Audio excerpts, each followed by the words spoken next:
Hello students, आज हम लोग 12वीं का जो लेसन 2 शुरू किए हैं उसमें हम आगे कहानी पढ़ने वाले हैं, जिसमें अब तक के हम लोगों ने पढ़ा है कि कैसे लेखिका कुछ बच्चों को देखती है, उनकी दिनचर्या को देखती है और उनकी जो स्थिति रहती है वो कहाँ से आए हैं ये हमने पढ़ा, वो क्या कर रहे हैं क्या नहीं कर रहे हैं। ठीक, तो ये सारी चीज़ें हमने पढ़ा। उनके पास पहनने के लिए चप्पल है या नहीं, ऐसी छोटी छोटी चीज़ें इन्होंने बताने का प्रयास किया। अब हम इसको आगे बढ़ाते हैं और देखते हैं कि आगे क्या है। I remember story a man from Udupi once told me. फिर ये याद करते हैं जब उन बच्चों को देखती हैं कि उनके पैरों पर चप्पल नहीं है और वो चप्पल से रिलेटेड उनसे कुछ बात भी करती हैं, जो खाली पैर पूरा शहर घूम जाते हैं, सुबह सुबह आते हैं, दोपहर में गायब हो जाते हैं किसी बर्ड के झुंड की तरह। तो वो उनको इससे संबंधित एक कहानी याद आती है। और वो कहानी क्या होती है, एक उडुपी नामक जगह है, वहाँ से उनको एक कहानी जो कि I remember a story of a man, एक व्यक्ति की कहानी रहती है फ्रॉम उडुपी, जो कि उडुपी से रहता है। वंस टोल्ड मी, देखते हैं क्या रहती है वो। As a young boy he would go to school past an old temple where his father was a priest। तो वो जब छोटा था, यंग बॉय था, और जब वो स्कूल जाता था तो एक टेंपल से क्रॉस करके, टेंपल से आगे होकर जाता था, वो गुजरते हुए जाता था, मतलब रास्ते पर एक टेंपल पड़ता था और उसी टेंपल पर उसके जो पिताजी थे वो पंडित थे। He would stop briefly at the temple and pray for a pair of shoes। और वो बच्चा वहाँ पर थोड़ा देर रुकता और वो प्रार्थना करता अ पेयर ऑफ शूज़ के लिए, अर्थात उसके पास पहनने के लिए शूज़ नहीं थे, तो वो खाली पैर जाता था, लेकिन प्रतिदिन वो जाते समय प्रार्थना करता था। 30 years later I visited his town and the temple which was now drowned in the air of dissolution। और 30 साल के बाद ये उसी जगह, उसी टेम्पल के पास जाती हैं, मतलब शहर में जाती है, एंड द टेम्पल, और ये जो अब जगह है ये drowned in the air of dissolution, मतलब ये अब खंडहर बन चुका है। ठीक है, समय के साथ साथ ये भी खंडहर बन चुका है। In the backyard where lived the new priest, और जो पीछे है, मतलब जो मंदिर के पीछे का हिस्सा समझिए, वो इन द बैक यार्ड, वहाँ पर जो है न्यू प्रीस्ट रहता है। ठीक, There were red and white plastic chairs, और वहाँ पर सफ़ेद और वाइट कलर के चेयर रखे हुए रहते हैं। A young boy dressed in a grey uniform, wearing socks and shoes, arrived panting and threw his school bag on a folding bed। तो जिस समय ये वहाँ पर पहुँचे रहती है, उसी समय ये देखती हैं कि एक बच्चा जिसने ग्रे कलर का यूनिफॉर्म पहना हुआ है, उसने जूते पहने हुए हैं, सॉक्स एंड शूज़ हैं, वो वहाँ पर पैंटिंग हाँफते हुए आता है और अपना जो स्कूल बैग है उसको एक फोल्ड होने वाला बेड होता है, उस पर वो आकर के फेंक देता है। मोस्ट प्रोबेबली वो टीन का बना हुआ बेड हुआ करता था, जिसको कि फोल्ड भी कर सकते थे।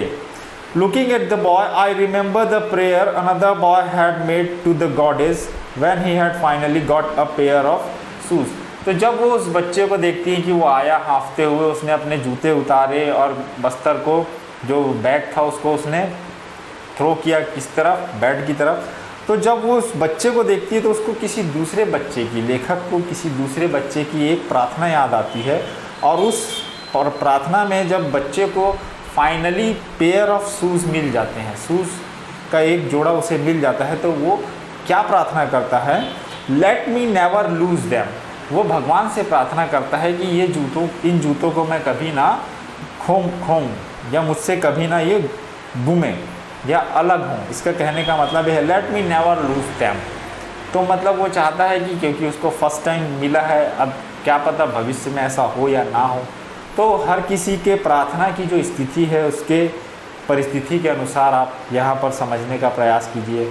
The goddess has granted his prayer, भगवान ने उसकी प्रार्थना सुन ली थी। और finally young boys like the son of the priest now वोर शूज़। अब ये बता रही हैं कि जो दूसरे से तुलना कर रही है, यंग बॉयज़, युवा जो बच्चे हैं, जैसे कि पंडित का जो बेटा रहता है वो, उसके पास शूज़ होते हैं but many others like the rag pickers in my neighbourhood remain shoelace. और फिर ये अपने एरिया की बात करते हैं जहाँ पर जो रैग पिकर्स, जो कचरा उठाने वाले, कचरा बीनने वाले बच्चे हैं, उनके पास जूतों है ही नहीं, shoelace. My acquaintance with the barefoot rag pickers leads me to Simapuri, a place on the periphery of Delhi, yet miles away from it metamorphically। तो जब ये उन बेयरफुट खाली पैर रैग पिकर्स मतलब कचरा चुनने वाले बच्चों के बारे में सोचती हैं तो इनको याद आती है सीमापुरी नामक स्थान की, जो कि दिल्ली से सटा हुआ है या दिल्ली की सीमा पर है। लेकिन ये है तो दिल्ली में ही, लेकिन ये दिल्ली से काफ़ी दूर है। इसको इन्होंने मेटामॉर्फिकली उपमा के रूप में उपयोग किया है। क्यों ये दिल्ली से ही दूर है? तो वहाँ पर रहने वालों की जो परिस्थिति है, स्थिति, उसकी वजह से ऐसा इन्होंने कहा। क्यों कहा है? Those who live here are squatters who came from Bangladesh back in 1971। तो यहाँ पर जो रहने वाले लोग हैं वो स्क्वाटर्स हैं, वो यहाँ के नहीं हैं, वो कहीं बाहर से आए हुए हैं। कहाँ से आए हुए हैं? बांग्लादेश से आए। कब आए? 1971 में आए। इन्होंने वहाँ पर जगह पर, जैसे आप देखते होंगे अभी कहीं पर खाली जगह रहती है तो लोग आकर के बस जाते हैं। तो सीमापुरी नामक स्थान पर बांग्लादेश से 1971 में बहुत सारे लोग आए, ठीक, और वो वहाँ पर आकर के रहना बसना शुरू कर दिए। साहब से फैमिली इज अमंग देम, और साहब की जो फैमिली है वो भी उनमें से एक है। Seemapuri was the then a wilderness, मतलब जिस समय ये वहाँ पर आया था वो बहुत ही विल्डरनेस, मतलब वहाँ पर कुछ भी नहीं था। इट स्टिल इज़, लेकिन आज भी वैसी ही स्थिति है। But it is no longer empty, लेकिन वो but it's no longer empty. पहले के विल्डरनेस में ये बात थी कि वो जगह पूरी खाली थी, वहाँ पर कोई निवास नहीं करता था, तो उसे कहा गया है कि वो जंगल झाड़ियों जैसी स्थिति थी। लेकिन आज वहाँ पर लोग रहते हैं, इसीलिए कहा गया but it is no longer empty. In structure of mud with roof of tin and tarpaulin, devoid of sewage, drainage or running water, live 10,000 rag pickers। अब यहाँ पर जो लोग हैं उन्होंने अपना घर कैसे बनाया है? टीन है, छत में टीन लगा हुआ है या कहीं पर टारपोलिन लगी हुई है, ठीक, और ऐसी जगह है जहाँ पर गंदगी बहुत है, जहाँ पर से 24 घंटे पानी बहते रहता है।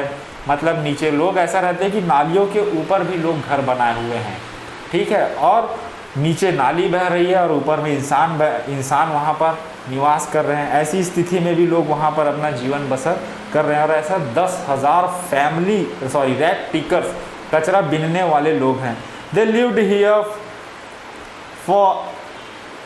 For more than 30 years without an identity. और वे लोग 30 साल से वहाँ पर रह रहे हैं, 30 वर्षों से वहाँ पर रह रहे हैं बिना किसी आइडेंटिटी के, without permits but with ration cards that get their names on voter list and enable them to buy grains। अब ये लोग कैसे वहाँ पर रह रहे हैं? उनको तो वहाँ रहने की कोई अनुमति पत्र भी नहीं है, परमिट्स का मतलब ये है। लेकिन इनके वहाँ पर जो राशन कार्ड बने हुए हैं, उन राशन कार्ड की वजह से इनका नाम भारत की मतदाता सूची में भी है, जिससे अगर आपके पास राशन कार्ड है तो आप अनाज एटलीस्ट प्राप्त कर सकते हैं। Food is more important for survival than an identity. और ये बहुत अच्छी लाइन लिखी हुआ है कि इंसान के जीवन में उसके जीने के लिए, सर्वाइव करने के लिए फूड ज़्यादा महत्वपूर्ण है, ना कि उसकी पहचान। If at the end of the day we can feed our families and go to bed without an aching stomach, we would rather live here than in the fields that gave us no grain. A group of women in tattered sari, when I asked them why they left their beautiful land of green fields and rivers। तो ये कुछ महिलाओं का समूह रहता है, उनसे कुछ प्रश्न पूछती है कि आप लोग अपनी उस हरियाली भरी हुई जगह को क्यों छोड़ करके वहाँ से यहाँ रहने के लिए आ गए, ऐसा ये उनसे पूछती है।